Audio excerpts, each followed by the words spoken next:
Eu sei de várias coisas que me permitem levantar algumas hipóteses para colocá-las à prova para ver se eu descubro coisas novas. Mas o que está na agenda do cientista é a ignorância. É o desconhecimento. Se o cientista... Outro dia eu estava no podcast, né, no Inteligência, debatendo com as consteladoras familiares. E aí uma delas chamou a gente de vocês são os donos da verdade, né? Vocês se colocam aí de forma tão arrogante. Nada mais longe da verdade. Porque se os cientistas fossem os donos da verdade, eles poderiam se aposentar, porque eu já tenho todas as respostas. Para que eu estou fazendo pesquisa? Eu faço pesquisa porque eu não tenho as respostas.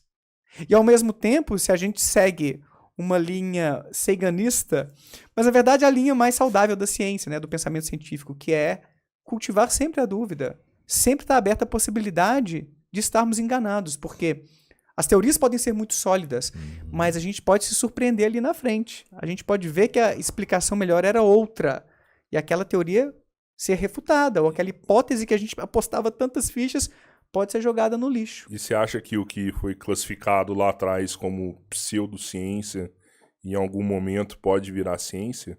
Pode. Pode? Pode virar ciência. Por quê? O que é uma pseudociência? Eu acho que é bom a gente começar por aí, então. Pseudociência, num sentido filosófico um pouco mais estrito, e aqui eu me baseio em Sven Hansson, um filósofo da ciência que trabalha muito sobre esse tema, é uma doutrina, ou, para usar uma palavra mais comum, é uma teoria que carece de evidências, ela é muito pobre em termos evidenciais, não tem muitas provas de que ela é verdadeira, mas mesmo assim, seus principais proponentes ou defensores estão alegando, estão vendendo essa ideia como se ela fosse muito bem fundamentada. Isso resume o que é uma pseudociência. É isso.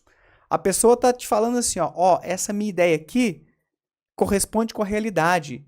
Nós temos provas. Participa de uma constelação familiar. Vá a um astrólogo para você ver seu mapa astral. Faça uma sessão de reiki. Toma as bolinhas da homeopatia que você vai melhorar dessa alergia sua. A convicção desses profissionais, desses pesquisadores, muitas vezes, acaba se assemelhando com aquela convicção dos cientistas. Talvez até pior, né? Porque os cientistas falam, olha, isso que é o melhor que a gente tem agora. Vamos ver as próximas pesquisas. Os pseudocientistas ou profissionais que trabalham com pseudociências muitas vezes têm uma convicção mais irresponsável, do tipo, de um resultado é o final melhor completo. que tem. Exatamente.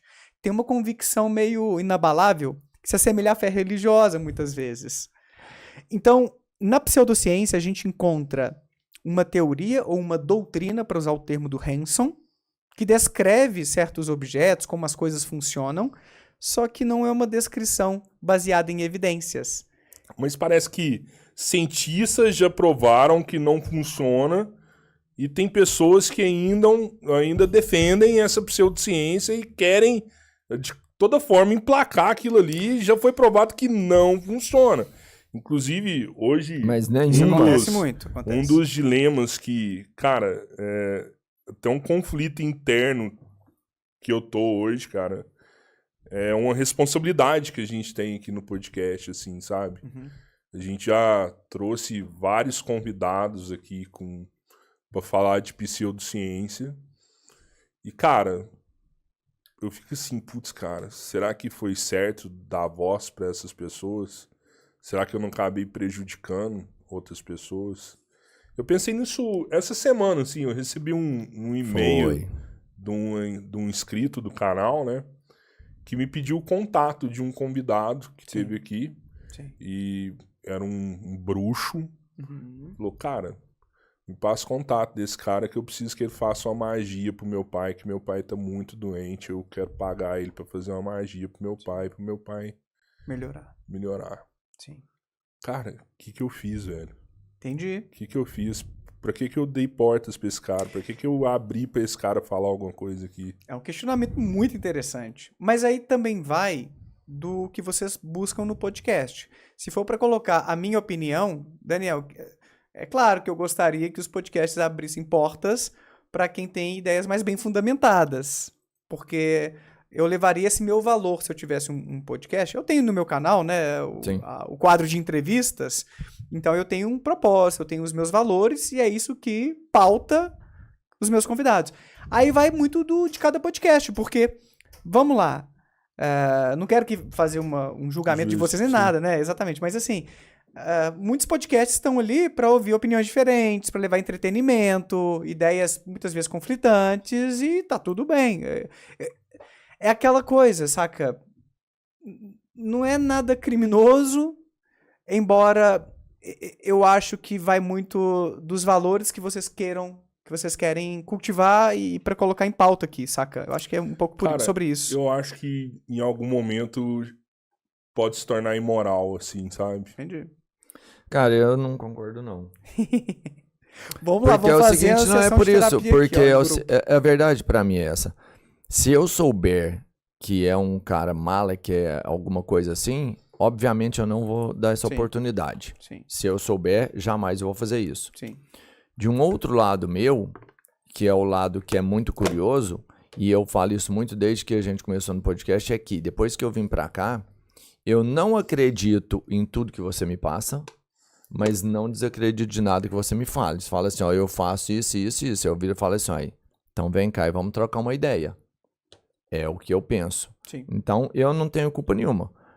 As pessoas que passaram aqui é porque, talvez antes de conhecer, de certa forma e com total convicção, eu acreditei no que eles propunham. Tipo assim, ó, eu consigo fazer isso e faço. Mas você não acha que deixa eu ver então. Você não acha que você é responsável por divulgar esse cara não, em algum momento? Não sou. Tipo, se eu soubesse, se eu tivesse... Pagar 50 mil reais pra esse cara pra aprender magnetismo com esse cara, e aí você vai ver o cara tá hipnotizando a outra pessoa ali, enganando e tomando dinheiro. Não, aí tem órgão responsável pra cuidar desse trampo, porque esse cara é um 171, ele é um golpista. E eu não sou esse cara. Eu, no momento, se aconteceu ou se acontecer, no momento eu não tinha intenção, por exemplo, de ganhar nada com ele. Como eu, teoricamente, assim, o que eu ganho é o conteúdo que eu passo pra galera. Claro, a gente não tem intenção. O seu não pode, no seu caso até eu acredito que seja, mas o seu conteúdo pode não ser verdade, mano. E eu só vou saber depois que alguém que conheça profundamente chegue aqui pra mim e fale o seguinte, não, cara, você levou o Daniel lá... Nossa, que o Daniel aqui, ó, o histórico dele, velho. Aí eu, poxa, nossa, eu estudei com ele fez isso na escola. Eu falei, não sabia. Beleza, vou mudar o meu conceito. Sim. Mas até você vir aqui, tudo que eu quero saber é o que você pode me entregar.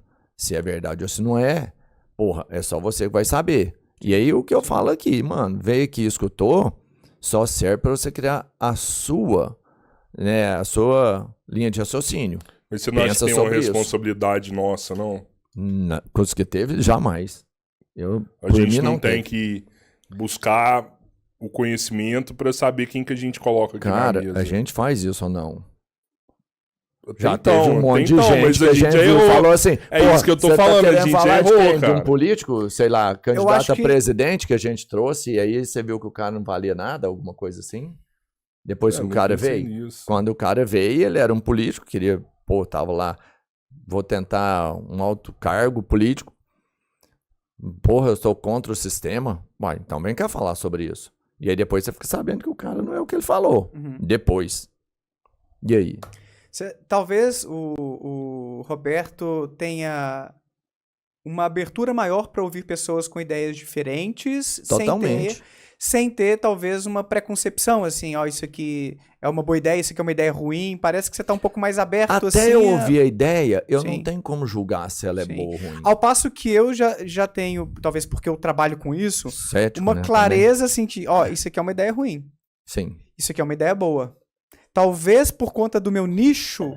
Eu já tenho isso claro do que costuma ser uma boa ideia e o que costuma ser uma ideia ruim, e aí eu não abro esse tipo de porta. Entendo. Ou então eu abro esse tipo de porta, mas eu vou ter uma atitude mais questionadora. Tanto que eu tenho um quadro no meu canal em que eu já entrevistei um médium, já entrevistei um pastor, já entrevistei um monge budista.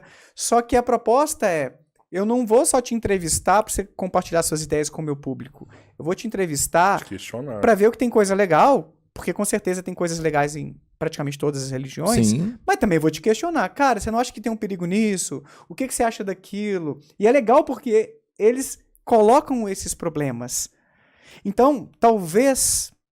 Isso fica entre vocês, tá? Mas se quiserem um Não, a conselho gente quer aqui... brigar, eu quero Se vocês brigar. quiserem um Você é a favor conselho da treta. para abordarem isso depois, talvez vocês possam ter uma atitude de trazer uns questionamentos também para problematizar. Olha, eu já recebi aqui o Daniel Gontijo, o Antônio Miranda, que colocaram isso e isso. O que você diz sobre isso aí? Que isso aí é mais coisa da cabeça de vocês. Tem o efeito placebo, tem o prever o provável, várias técnicas, né, que a gente explica de por que as pessoas acham que essas coisas funcionam e tal.